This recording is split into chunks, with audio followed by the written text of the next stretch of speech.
하나님을 얼굴로 보리라. 7-2 찰스 피니는 변호사 출신 부흥사였다.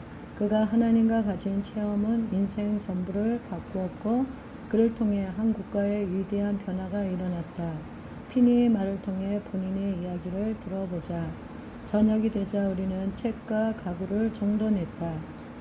저녁 나절을 호젓이 지내기를 바라면서 벽난로에 멋지게 불을 지폈다. 막 어둠이 깔릴 때 스콰이어 씨가 다 잘 정돈된 것을 보고 작별 인사를 한 후 돌아갔다. 나는 문까지 그를 배웅했다. 문을 닫고 돌아서는데 내 안에서 심장이 액체가 되어 흘러내리는 것처럼 느껴졌다. 온갖 감정이 북받쳤다가 쏟아져 나오는 것 같았다. 그리고 내 마음은 내 영혼을 하나님께 쏟아붓고 싶어요 라는 말을 하고 있었다. 내 영혼의 치솟음이 너무 더 커서 기도하려고 앞 사무실의 뒤쪽에 있는 방으로 달려 들어갔다. 그 방에는 벽난로 불도 없었고 불빛도 없었지만 내게는 그 방이 완벽하게 환해 보였다. 들어가서 문을 닫자 마치 주 예수 그리스도의 얼굴을 마주 대하는 것 같았다. 그 상황이 전적으로 심리적 상태인 것 같지는 않았다. 그와 반대로 보통 사람을 보듯 주님을 본 것 같았다. 주님은 아무 말도 하지 않으셨는데 마치 그분의 발치 아래로 나를 무너져 내리게 할 것만 같은 눈으로 바라보셨다. 그 일 이후로 나는 그 순간을 가장 경이로운 마음 상태로 여기고 있다. 그분이 내 앞에 서 계신 것처럼 보였고 나는 그분의 발 아래 엎드려 내 영혼을 쏟아 부은 것 같았기 때문이다. 나는 어린아이처럼 큰 소리로 울었고 목이 메이는 것처럼 그런 고백을 했다. 꽤 오랫동안 이런 상태로 있었던 것이 분명하다. 내 마음이 주님과의 이 대면에 푹 빠져 있었기에 무슨 말을 했는지는 기억나지 않는다.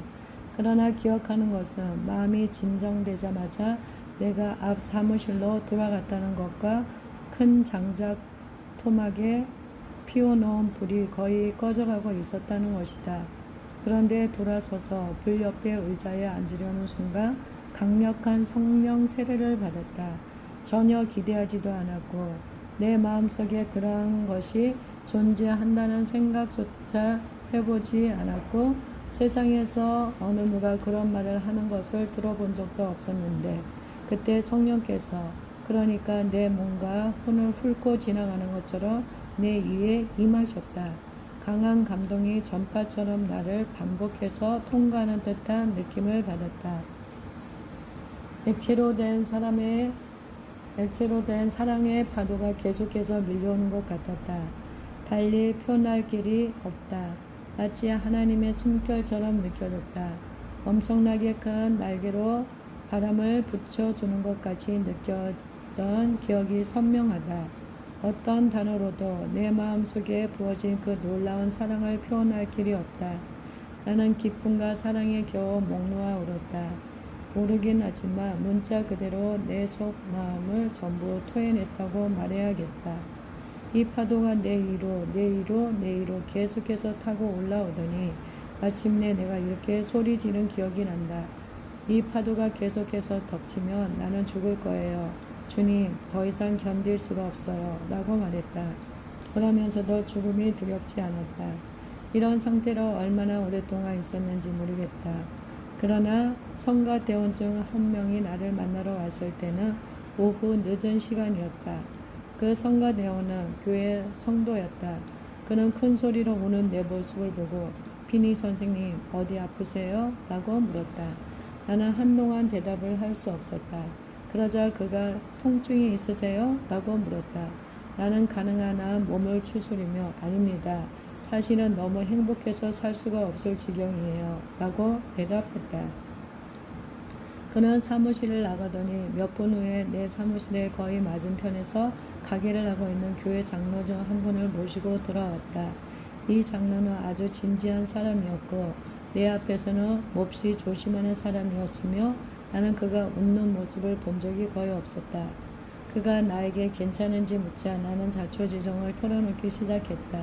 그러자 그는 말은 안 하고 갑자기 거의 발작적인 웃음을 터뜨렸다. 마치 마음 깊은 곳에서부터 진심으로 터져나오는 웃음을 멈추기가 불가능해 보였다. 이웃에 대학 진학을 준비하는 청년이 있었는데 나는 그와 절친했다. 우리 목사님은 종교에 대해 그 청년과 여러 차례 대화를 나누면서 내가 그를 잘못 인도하고 있다고 경고했다는 것을 나중에 알게 되었다. 목사님은 그에게 내가 종교에 대해 아주 경솔한 젊은이라고 얘기했다. 그래서 그 청년이 나와 너무 가깝게 지내게 되며 마음이 분산될 것이고 그렇게 되며 그가 회심하지 않을 것으로 생각했다.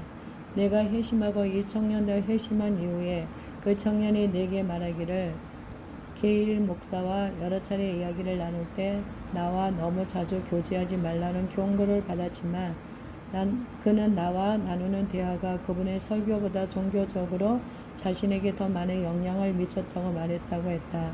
나는 사실 이 청년에게 내 마음에 느꼈던 것을 상당히 많이 드러냈었다. 그런데 바로 이때, 즉 내가 교회 장로와 그분과 함께 있었던 교회의 다른 성도에게 내 마음에 느꼈던 것을 이야기하고 있을 때 마침 그 청년이 사무실로 들어왔다. 나는 문을 등지고 앉아 있었기에 그 청년이 들어온 것을 거의 알아채지 못했다. 그 청년은 엄청난 충격 속에서 내가 하는 얘기를 듣고 있었는데 몸이 반쯤 바닥에 쓰러진 채 가장 비통한 마음으로 울부짖을 때야 그 청년이 와 있었다는 것을 알았다. 그는 나를 위해서 기도해 주세요 라고 외쳤다. 교회 장로와 다른 성도가 함께 무릎을 꿇고 그를 위해 기도하기 시작했다. 나도 그들과 함께 기도했다. 직후에 이들은 모두 돌아갔고 나 혼자 남아 있었다. 그러자 내 마음속에 그 장로가 왜 그렇게 웃었지? 내가 망상에 시달리거나 미쳤다고 생각한 것은 아닐까? 라는 의문이 생겼다. 이렇게 생각하자 마음이 다소 어두워졌다. 그리고 나는 이토록 큰 죄인인 내가 그 청년을 위해 기도한 것이 적절한 일이었는지 궁금해졌다. 구름이 내 일을 덮치는 것 같았다. 붙들고 쉴만한 것이 아무것도 없었다. 그래서 얼마 후에 침실로 들어갔다. 그때 내 마음이 번뇌에 사로잡히지는 않았지만 여전히 나의 현재 상태를 어떻게 이해해야 좋을지 알 수가 없었다. 세례를 받았음에도 불구하고 이 유혹은 내 견해를 너무도 흐려놓았기 때문에 나는 내가 하나님과 화평하게 되었는지에 대해 자신감을 갖지 못한 채 잠자리에 들었다. 나는 곧 잠들었으나 내 마음속에 하나님의 사랑이 너무도 엄청나게 흐르고 있어서 곧바로 깨어났다. 사랑으로 너무 충만해서 도저히 잠을 이룰 수 없었다. 다시 잠들었다가 같은 식으로 또 깨어났다. 깨어나면 그 시험이 다시 찾아왔고 내 마음속에 있다고 여겼던 그 사랑이 줄어든 것 같았지만 잠이 들면 곧 내 안에 있는 그 사랑이 너무 따뜻해서 곧장 일어나곤 했다. 그래서 밤늦게 깊은 잠을 이룰 때까지 계속 이런 식이었다. 아침에 일어났을 때는 해가 떠올라 있어서 밝은 빛이 내 방에 쏟아져 들어왔다. 이 태양빛이 내게 미친 영향을 형언할 수 없다. 곧 전날 밤 내가 받았던 세례가 동일한 방식으로 찾아왔다. 나는 침대에서 일어나 무릎을 꿇고 기쁨에 겨워 크게 울었다.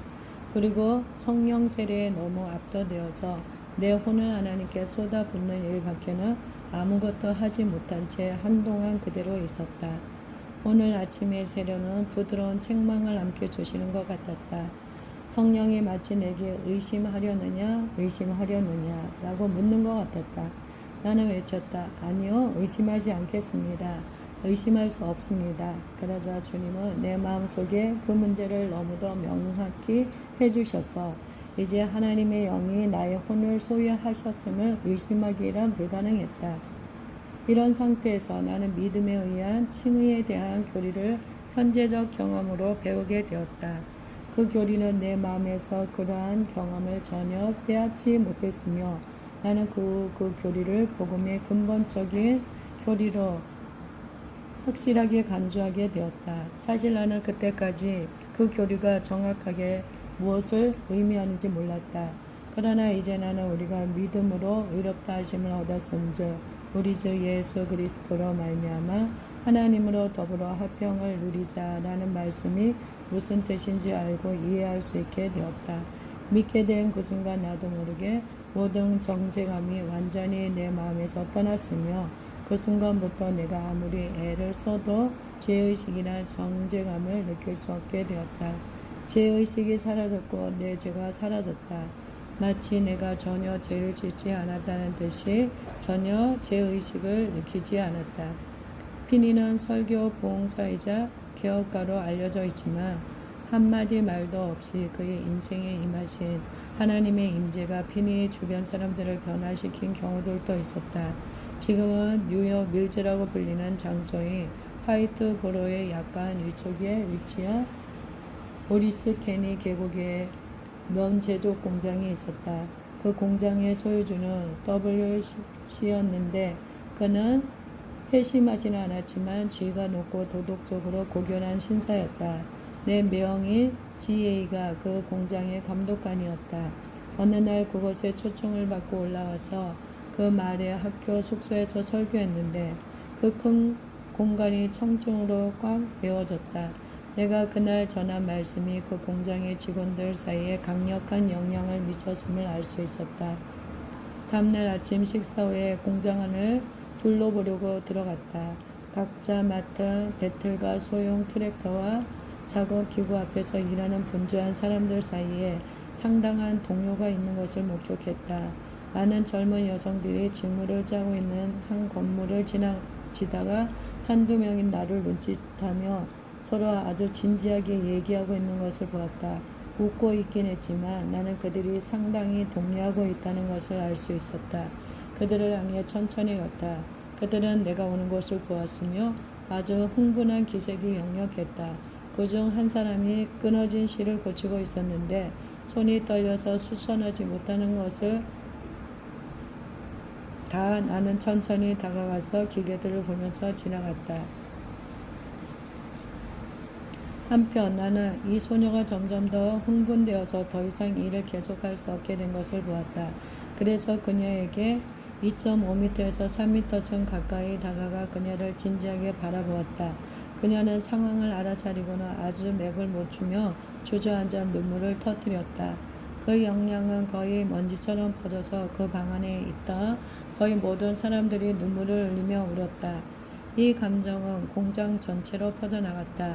그 공장의 소유주인 WC가 현장에 있었는데 사태를 보더니 감독관에게 말하기를 공장을 멈추게 그리고 사람들에게 종교 집회에 참석하라고 하게. 이 공장 가동보다 우리의 영혼 구원이 더 중요하니 말일세. 공장 문은 닫혔고 가동이 중지되었다. 그런데 어디서 모여야 할까? 감독관은 소형 트랙터 창고가 넓다고 제안하며 그 소형 트랙터들을 위쪽으로 옮기며 집회를 열 수 있겠다고 했다. 우리는 그렇게 했고 그때까지 가본 집회 중에서도 아주 보기 드문 가장 강력한 집회를 열었다.